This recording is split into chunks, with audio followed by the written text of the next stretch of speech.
오늘 우리가 함께 읽은 이 창세기 24장 말씀은 단일한 사건 이야기로는 제일 긴 본문입니다.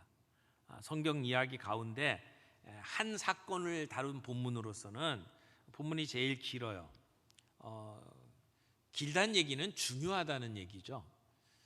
창세기에 나오는 인물 가운데 족장이 4명 나오죠. 아브라함, 그다음에 이삭, 야곱, 요셉 이렇게 이어지는데, 그런데 가장 많은 양은 아브라함에게 주어집니다. 그러니까 아브라함의 사건이 그만큼 중요하다는 얘기고, 또 아브라함의 사건 속에서도 오늘 이 스토리가 굉장히 중요한 위치를 차지합니다.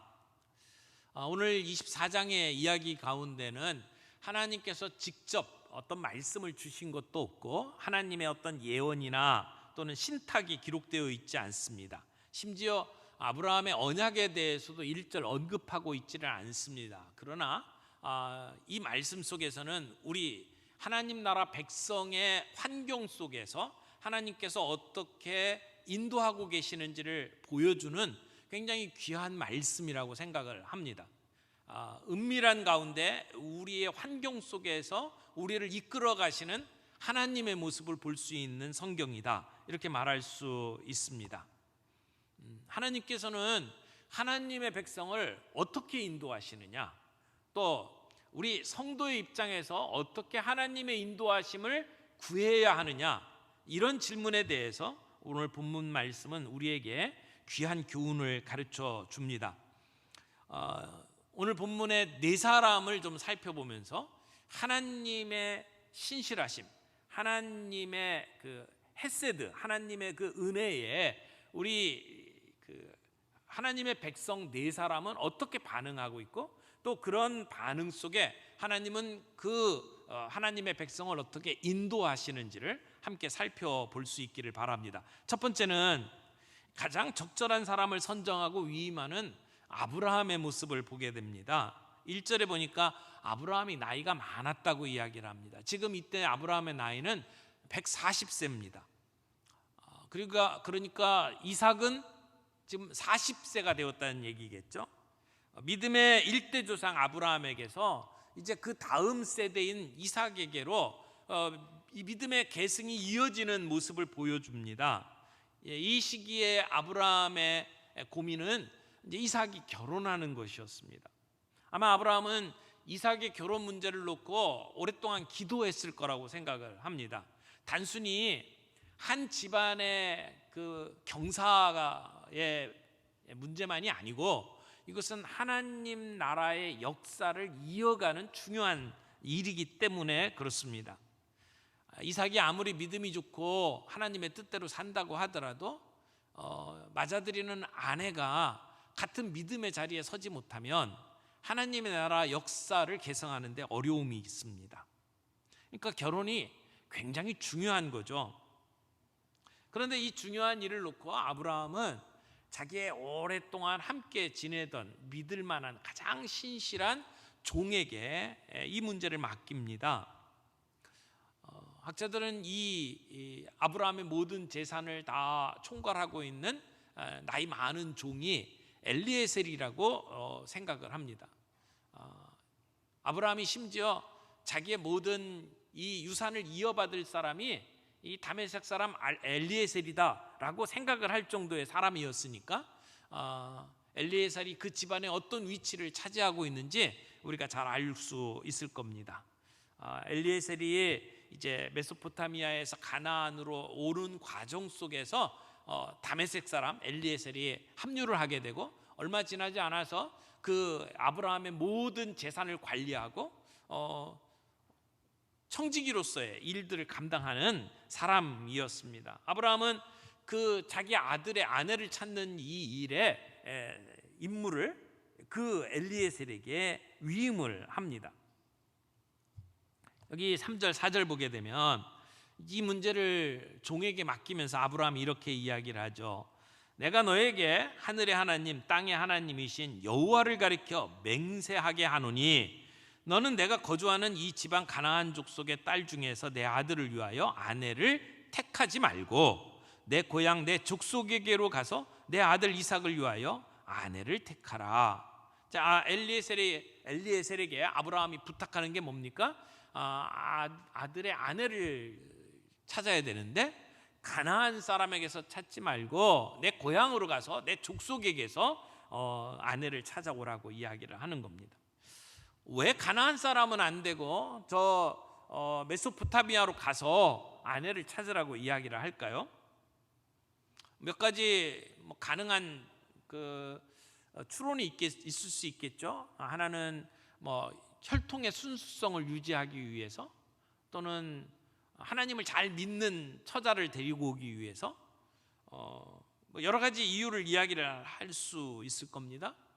근데 그 부두엘의 집, 이 리브가가 믿던 신은 누구였을까요?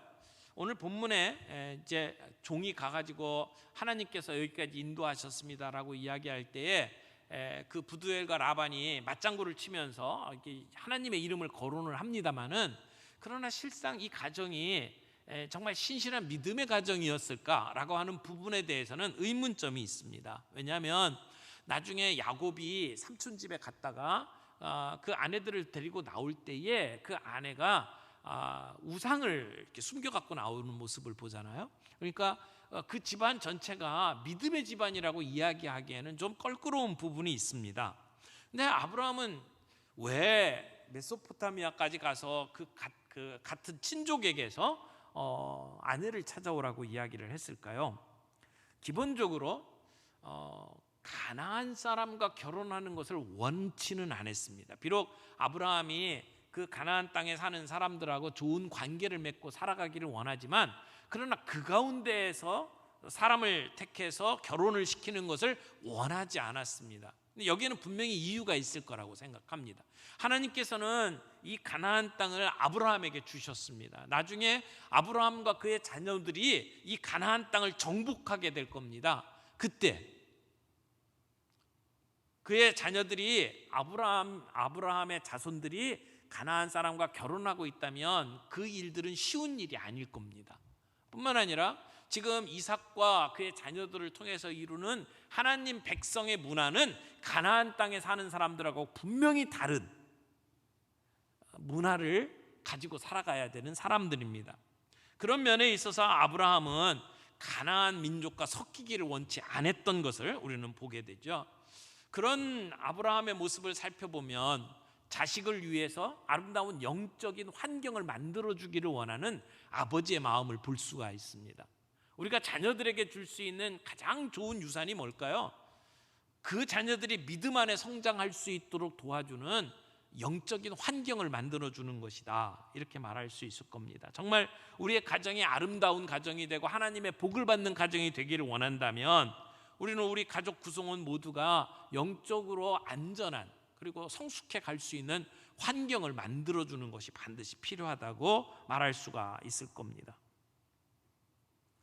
여기 엘리에셀에게 이 중차대한 임무를 맡길 때에 엘리에셀이 걱정을 하게 됩니다. 무슨 걱정입니까? 만약 가서 내가 사람을 선택했다 하더라도 그 소녀가 나를 따라오지 않겠다고 하면 어떻게 합니까? 그러면 내가 다시 이삭을 데리고 거기로 가야 됩니까? 라고 물어봅니다. 그때 아브라함은 뭐라고 이야기하죠? 아브라함은 자기가 갖고 있는 믿음과 확신을 가지고 이렇게 얘기를 합니다. 7절 말씀입니다. 하늘의 하나님 여호와께서 나를 내 아버지의 집과 내 고향 땅에서 떠나게 하시고 내게 말씀하시며 내게 맹세하여 이르기를 이 땅을 내 씨에게 주리라 하셨으니 그가 그 사자를 너보다 앞서 보내실지라 내가 거기서 내 아들을 위하여 아내를 택할지니라. 아브라함은 지금 이 아들의 아내를 구하는 일에 하나님께서 역사하실 것을 믿었습니다. 하나님께서 사자를 먼저 보내서 미리 이 결혼을 성사시킬 것을 믿었다는 것이죠. 지금 이 중차대한 임무의 성공은 하나님의 개입하심으로 말미암아 반드시 이루어질 것이라고 하는 아브라함의 믿음이 있었다는 겁니다. 지금까지 가나안 땅에 들어와서 살아오던 그의 삶, 모든 삶의 순간순간마다 하나님이 함께 하셨어요. 역사하셨어요. 그랬던 것처럼 지금 이 아들의 아내를 구하는 일도 하나님께서 친히 역사하실 것을 믿고 지금 엘리에셀에게 이야기를 하는 겁니다. 그래서 너는 나에게 맹세하라 라고 이야기를 하는 거죠. 그리고 걱정하지 말아라, 하나님께서 이루실 것이다. 그러므로 내 아들이 거기까지 가는 일은 절대 없다. 아주 못 박아서 이야기를 합니다. 아브라함은 모리아산에서 경험했던 여호와 이레의 원리가 여기에서도 작동되고 있는 것을 보여줍니다. 하나님께서 이삭의 짝을 반드시 찾아주실 것이다, 미리 준비해 놓으셨다라고 하는 확신이죠. 그런데 왜 이삭은 거기까지 못 가게 만들까요? 자기의 아내를 구하는 일인데 왜 종을 통해서 구하게 만들까요? 아브라함은 왜 굳이 이삭이 그곳에 가지 못하도록 막고 있을까요? 하나님께서는 아브라함과 그의 가족들이 이미 그 메소포타미아 땅에서 떠나게 만드셨어요. 하나님이 약속하셨던 땅 가나안 땅에 머물도록 하셨죠. 다시 그곳에 가는 것을 원치 않는 겁니다. 뒤돌아보기를 원치 않는 겁니다. 이미 떠나온 곳입니다. 어떻게 보면 리브가에게도 하나님께서 아브라함에게 그 믿음에 초청을 하시고 그래서 자기 친척 본토 집을 떠나서 가나안 땅으로 오게 하셨던 것처럼 리브가에게도 똑같은 지금 요구를 하시는 상황이라고 생각을 합니다. 리브가는 하나님의 부르심 앞에 순종해야만 했습니다. 근데 그 일을 두고 이삭이 다시 그 고향 땅으로 돌아가는 것 원하지 않는다는 것입니다. 지금 하나님께서는 이미 이 땅을 우리에게 주셨어요. 이 땅이 우리가 머물러야 될 땅이고 이 땅에서 살아가야 합니다. 다시 옛날로 돌아갈 이유가 없다라는 것이죠. 하나님께서는 주신 약속에 따라서 이 하나님의 백성을 이끌어가고 계시고 그 하나님의 언약을 상기하면 절대 메소포타미아로 돌아갈 수가 없었다는 것입니다. 여러분, 오늘 이 결혼의 중요한 원리 하나를 우리가 좀 붙잡을 수 있기를 바랍니다. 결혼을 왜 하나요? 혼자 살기는 외로워서? 결혼을 왜 하죠? 다른 사람들 다 하니까? 내 사랑하는 사람하고 24시간 같이 지내고 싶어서? 아니면 결혼하는 많은 이유 중에 하나는 부모님을 떠나고 싶어서? 그런데 오늘 본문에서 여기 결혼하는 가장 중요한 이유는 결국은 하나님의 언약 안에서 하나님의 뜻을 이루기 위한 것이다 라고 하는 것을 보여줍니다. 물론 여러 가지 이유들 그것 자체가 나쁘다고 말할 수는 없습니다만은 우리가 결혼을 하거나 결혼을 시키는 가장 중요한 이유는 하나님의 언약 속에 살아가는 우리가 하나님의 뜻을 이루기 위한 것이어야 한다. 결혼을 하든 아니면 독신으로 살든 하나님의 뜻을 이루는 것, 하나님의 나라와 그 의를 구하기 위해서 하는 것이어야 된다라고 하는 것을 오늘 우리에게 보여주는 겁니다. 그 일을 위해서 아브라함은 자기의 자녀가 영적으로 건강한 환경 속에 지내기를 원했고 그 일을 위해서 이삭의 아내를 찾아주는 일들을 지금 하고 있는 겁니다. 자, 아브라함의 모습을 보았습니다. 이제 아브라함의 종의 모습을 보죠. 두 번째, 이렇게 표현할 수 있을 것 같아요. 기도로 지혜롭게 임무를 수행하는 아브라함의 종. 이 본문의 가장 돋보이는 주인공은 엘리에셀입니다. 아브라함은 이 중차대한 임무를 엘리에셀에게 맡기고 그리고 본문에서 사라집니다. 그리고 뒤에 결혼이 이루어질 때까지 아브라함이 나타나지 않습니다. 그러니까 오늘 24장의 주인공은 아브라함도 아니고 이삭도 아니고 엘리에셀이라고 말할 수 있습니다. 비록 그는 나이가 많고 힘이 없는 노인이지만 그러나 주인이 맡기신 일에 정말 충성스럽게 감당하고 있는 모습을 보여줍니다. 여러분, 얼마나 부담이 많았을까요? 신부를 찾고 그리고는 데리고 와야 됩니다. 설득해야 되고 데리고 와야 돼요. 혼사를 성사시켜야 되는 부담감이 크죠. 근데 문제는 내가 결정해야 된다는 겁니다. 자, 이런 사람이 있으니까 어떠냐라고 물어볼 수도 없어요. 사진을 보여줄 수도 없고 어떻게 생겼다고 표현을 할 수도 없고 가서 자기가 결정해야 돼요. 데리고 와야 됩니다. 근데 왔는데 아브라함이나 이삭이 마음에 안 들면 그럼 어떻게 하죠? 그러니까 얼마나 부담이 되겠어요. 이 엘리에셀은 낙타 10피를 끌고 그리고 많은 선물을 가지고 이제 주인의 고향집으로 향해 떠납니다. 여기 낙타라고 표현을 하고 있는데, 이 낙타는 그 당시에 아주 귀한 동물이었습니다. 근데 오랫동안 짐을 나르는 데 있어서는 이 낙타가 제격이었습니다. 근데 아주 고가였죠. 지금으로 얘기하면 낙타 10피를 끌고 갔다 그러면 요즘으로는 최고급 리무진 10대를 끌고 갔다, 뭐 이렇게 표현할 수 있을 정도로 대단한 겁니다. 근데 거리가 지금 이 아브라함이 살던 곳에서 여기 메소포타미아까지 한 700km 정도 됩니다. 그러니까 어느 정도 될까요? 저 평양에서 저 부산까지 정도 거리로 보시면 될까요? 굉장히 먼 길입니다. 자동차도 아니고요. 지금 나귀를 끌고 이렇게 가야 됩니다. 그리고 지금 신부에게 줄 그 상당한 양의 보물들을 가지고 떠난단 말이에요. 그러니까 가다가 강도를 만날 위험도 굉장히 높습니다. 또 맹수를 만날 수도 있습니다. 아주 위험한 여행을 지금 하고 있는 겁니다. 근데 그 모든 것보다 더 걱정이 되는 것은 도대체 신부감을 어떻게 고를 거냐라고 하는 것이죠. 누가 이삭의 신부가 될 사람인지 아무런 정보가 없습니다. 자기가 선택해야 합니다. 이때 아브라함의 종은 하나님께 기도했습니다. 12절 말씀 보세요. 그가 이르되 우리의 주인 아브라함의 하나님 여호와여 원하건대 오늘 나에게 순조롭게 만나게 하사 내 주인 아브라함에게 은혜를 베푸시옵소서. 지금 이 엘리에셀의 기도 내용이 뭡니까? 신부감을 순조롭게 만나게 해달라는 것입니다. 하나님께서 은혜를 베푸셔서 이 신부감을 잘 만날 수 있도록 해달라는 겁니다. 아마 한 달 내내 이 기도를 하며 갔을 거라고 생각을 합니다. 이엠 바운즈가 그런 얘기했죠. 우리가 일하면 단지 우리가 일하는 것이지만 우리가 기도하면 하나님이 일하신다. 지금 이 부담스러운 일들을 수행하면서 하나님께 기도하면서 갑니다. 그리고 이 종이 아주 구체적으로 기도했습니다. 뭐라고 기도했나요? 13절 봅니다. 성중 사람의 딸들이 물 기르러 나오겠사오니 내가 우물 곁에 서 있다가 한 소녀에게 이르기를 청하건대 너는 물동이를 기울여 나로 마시게 하라 하리니 그의 대답이 마시라 내가 당신의 낙타에게도 마시게 하리라 하면 그는 주께서 주의 종 이삭을 위하여 정하신 자라 이로 말미암아 주께서 내 주인에게 은혜 베푸심을 내가 알겠나이다. 이렇게 기도했어요.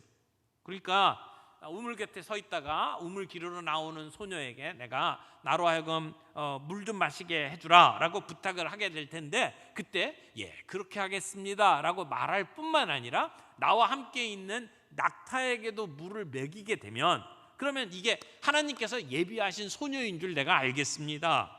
이렇게 기도를 하는 거예요. 여러분, 이 기도가 단순한 것 같지만 어려운 기도입니다. 왜냐하면 엘리에셀이 낯선 사람이잖아요. 나그네잖아요.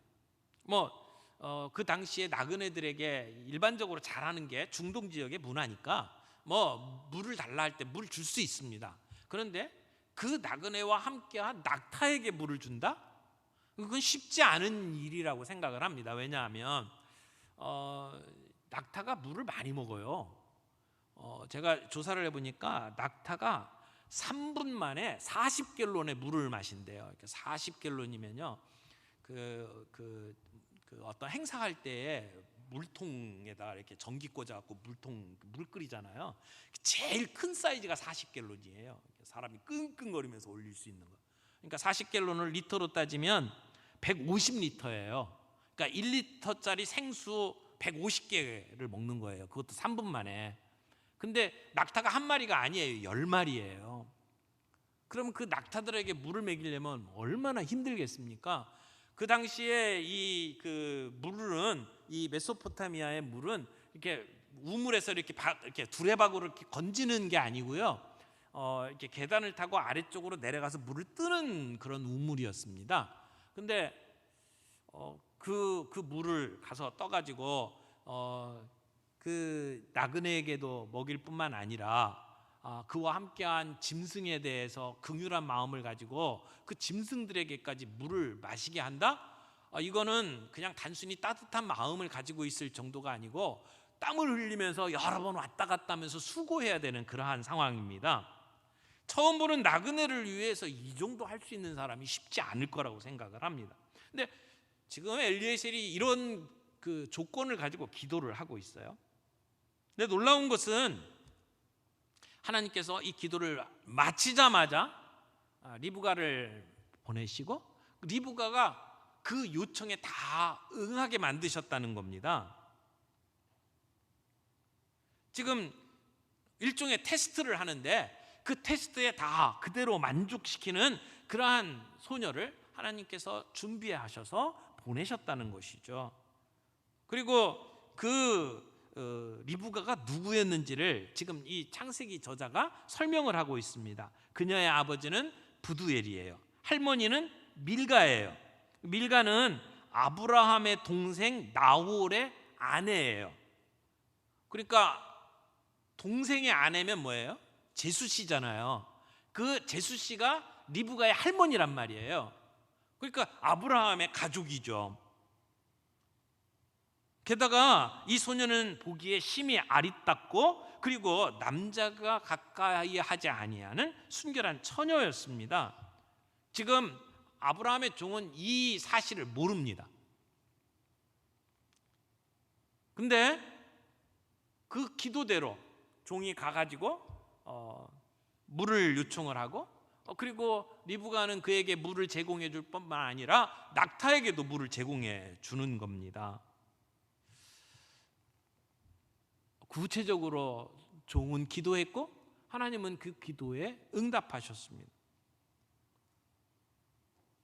근데 이 기도하는 방법은 우리가 좀 조심해야 될 부분이 있습니다.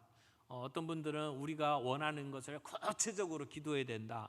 그래서 뭐 배우자를 위해서 기도할 때는 배우자 키가 몇 센치고 뭐 머리 색깔은 어떤 색깔이고 그리고 어디 대학 출신이고 생김새는 어떻고 이렇게 구체적으로 기도해야 된다라고 가르치는 분들이 좀 있습니다만은 여기서 말하는 이 종의 기도가 구체적이었다는 게 오늘 우리의 기도가 그래야 된다라고 이야기를 하는 것은 아니에요. 우리의 어떤 욕심을 따라 우리가 어떤 기준을 정해놓고 하나님께 요청을 하는 것이 옳은 기도처럼 그렇게 가르치는 것은 잘못된 가르침이라고 생각합니다.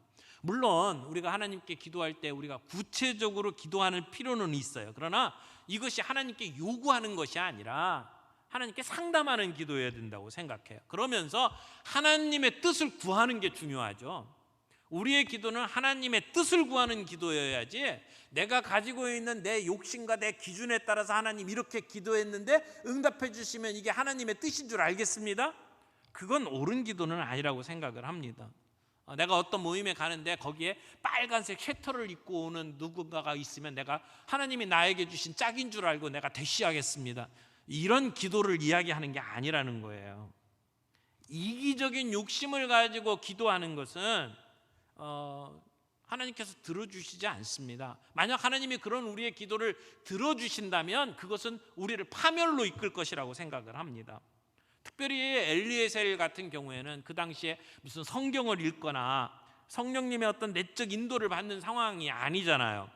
그러니까 그런 상황 속에서 하나님께서 초자연적인 방법으로 나를 인도해 주실 것을 지금 바라보면서 기도했던 것이죠. 특별히 지금 이 엘리에셀이 기도했던 내용들은 자기의 어떤 유익을 위해서 어떤 자기가 가지고 있는 욕심을 가지고 이런 기도를 한 게 아니라는 것을 우리가 기억할 필요가 있습니다. 하나님의 나라를 바라보며 약속을 붙잡고 구체적으로 기도했던 이 기도, 오늘 우리가 좀 본받아야 될 부분이 있다고 생각을 합니다. 기도한 대로 이루어지니까 지금 이 종이 이제 그 소녀가 누구인지를 알아봐야 되잖아요. 신분을 알아봐야 되잖아요. 이 소녀가 누구냐? 그래서 지금 하고 있는 그 리브가가 하고 있는 모습을 기도하는 마음으로 지켜보던 이 종이 고맙다고 선물을 줍니다. 22절에 낙타가 마시기를 다음에 그가 반세겔 무게의 금 코골이 한 개와 13겔 무게의 금 손목고리 한 쌍을 그에게 주며, 여기 세겔이라고 하는 게 나오더라고요.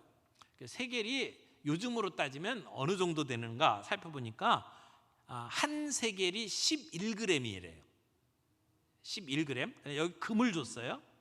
금으로 이제 계산을 해야 됩니다. 그러니까 반 세겔이면 5.5g이에요.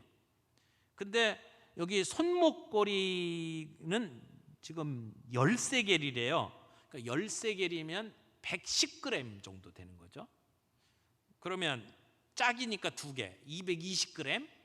거기에다가 코골이까지 따지면 계산이 225.5g. 225.5g을 요즘 금으로 이렇게 따져봤어요. 돈으로 많이 이해를 하시잖아요. 60돈이더라고요. 그래서 60돈을 요즘 금 거래 시장 계산을 해보니까 1,665만 원 나오더라고요. 그러니까 선물치고는 굉장히 센 거예요. 리브가의 친절에 대해서 이 종이 지금 답례로 이 엄청난 걸 좀 주고 있습니다. 아마 이런 마음이었을 것 같아요.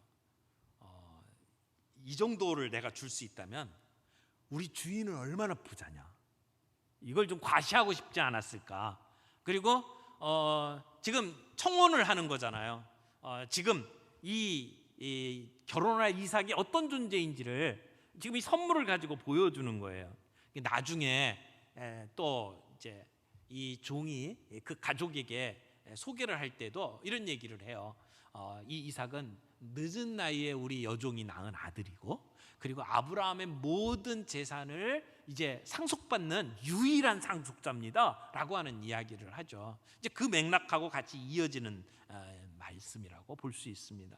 그때 리브가는 자기가 부두엘의 딸이라는 것을 밝혀요. 그러니까 이 종이 얼마나 놀랐겠어요. 지금 하나님께 기도했는데 자기가 기도했던 대로 응답하는 소녀를 만났고, 그리고 족보를 캐물으니까 자기 주인의 제수 씨의 손녀란 말이에요. 그러니까 정말 놀랐을 겁니다. 그리고는 지금 이 리브가는 자기의 집으로 이 아브라함의 종을 모십니다. 종의 마음속에 아브라함이 말한 대로 하나님께서 앞서 천사를 보내시고 준비하셨구나 라고 하는 사실을 확인하는 시간이 됐을 겁니다. 얼마나 멋졌겠어요? 얼마나 기뻤겠어요? 그래서 이 종은 하나님께 찬양합니다. 예배합니다. 그리고는 그 집에 들어갔죠. 근데 그 집에 들어가서도 이 종은 신실하게 자기의 사명을 완수합니다. 자, 손님이 왔어요. 씻게 도와드리고, 그리고 식사를 준비하고 환대를 했겠죠. 근데 이 종이 식사 자리에 나가질 않습니다. 내가 이 임무를 완수하기까지는 나는 환대받을 수가 없습니다. 거절합니다. 이 음식보다도 자기의 사명이 중요하다는 것이죠. 그리고는 자기 이야기를 합니다. 나는 아브라함의 종입니다. 그러면서 내가 여기에 온 이유를 쭉 설명합니다. 어떻게 해서 여기까지 왔고, 내가 이런 기도를 했는데 이렇게 응답하셨고, 앞부분에 우리가 설명했던 내용들을 다시 반복하는 그러한 모습들을 보게 되죠. 그러면서 이 종은 자기가 아브라함의 종이라고 하는 것과, 그리고 하나님께서 그 가족의 결혼을 위해서 나를 이곳에 보내셨다는 것, 그리고 하나님께서 약속하신 대로 오늘 여기서 당신들을 만나게 하셨다는 것을 이야기를 해요. 그러면서 내가 혹시 안 따라가면 어떻게 하느냐고 이야기했을 때 아브라함은 하나님께서 자기 천사를 보내서 자기의 사자를 미리 보내서 이 결혼을 준비시킬 거라고 말씀을 하셨는데 그 사실대로 오늘 이렇게 왔노라고. 그리고 여러분들이 이 말씀대로 받아주지 않으면 하나님의 약속하신 것들을 거절하는 셈이 된다라고 하는 측면에서 이제 압박을 합니다. 그리고 결정하십시오. 그때 부두엘과 그 가족들이 이제 리브가를 보내기로 결정을 합니다. 근데 또 하나의 문제가 있어요. 리브가를 보내면 언제 다시 만날 수 있는지 모르잖아요. 너무 먼 길을 갑니다. 생전에 다시 만날지 못할지도 몰라요. 그러니까 열흘만 우리와 함께 지내다가 떠날 수 있도록 해달라고 이야기를 합니다. 근데 이 종은 막무가내입니다. 지금 급하다는 거예요. 빨리 가야 된다는 겁니다. 그러니까 둘이 충돌을 하잖아요. 이 문제를 해결을 하려고 하니까 그 가족들이 제안을 합니다. 그러면 당사자 얘기를 들어봅시다. 그래서 리브가에게 물어봅니다. 어떻게 하겠느냐. 여러분, 여기까지의 이 엘리에셀 종의 모습을 살펴보십시오. 정말 충성스러운 종 아닙니까? 하나님께 기도하면서 이 사명을 감당을 합니다. 하나님의 인도하심을 확인하며 하나님께 예배합니다. 그리고 자기의 사명을 완수하기까지는 멈추지 않습니다. 그리고 사람들을 설득합니다. 하나님의 그 언약을 이루기 위해서 신실하게 나아가는 이 모습. 근데 세 번째 살펴볼 것이 리브가입니다. 즉각적인 순종으로 화답하는 리브가. 여러분, 바로 다음날 돌아가겠다고 하는 그 종의 요청에 리브가는 뭐라고 대답을 합니까? 58절 보세요. 리브가를 불러 그에게 이르되 내가 이 사람과 함께 가려느냐? 그가 대답하되 뭐라고 그랬어요? 가겠나이다. 너무 간단해요. 어떻게 그럴 수가 있죠? 여러분, 평생 살 남편을 지금 결정하는 일인데 어떤 사람인지 얼굴도 보지도 않았어요. 정확하게 몰라요. 아마 며칠 더 생각할 수 있는 시간을 주십시오라고 말할 수도 있었을 겁니다. 근데 지금 리브가는 다른 조건 걸지 않고 가겠다고 이야기를 합니다. 지금 당장 떠나겠다고 이야기를 하는 겁니다.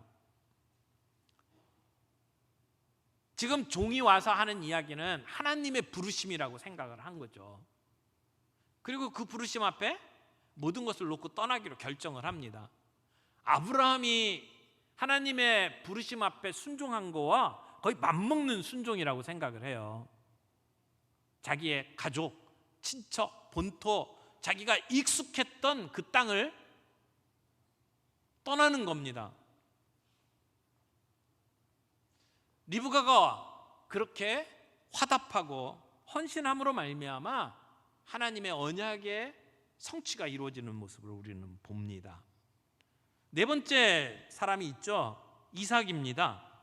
이삭은 하나님과의 깊은 교제 속에 하나님의 인도하심에 순종하는 모습들을 보여주죠. 여러분, 우리가 하나님의 복된 가정을 이루는 일에 정말 소중하고 하나는 하나님과의 관계라고 저는 생각합니다. 이삭이 리브가가 올 때에 들에 있었습니다. 지금 그가 머물고 있던 것이 브엘라 헤로이입니다.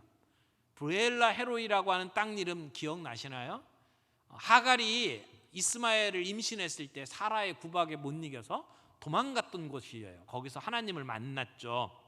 그곳이 이 브엘라 헤로인데 이삭이 지금 그곳에 머물고 있습니다. 근데 종이 돌아오고 있을 때 이삭은 들에 나가 있었습니다. 뭐 하고 있었을까요? 언제나 내 신부가 돌아올까 기다리면서 바깥에 서 있었을까요? 설레는 마음을 가지고. 본문을 그렇게 읽었다면 좀 우리가 오해하는 겁니다. 그 당시에 무슨 전화가 있었습니까? 전보가 있었습니까? 언제 종이 돌아올지 모릅니다. 가는 길 오는 길 너무 먼 길이고요.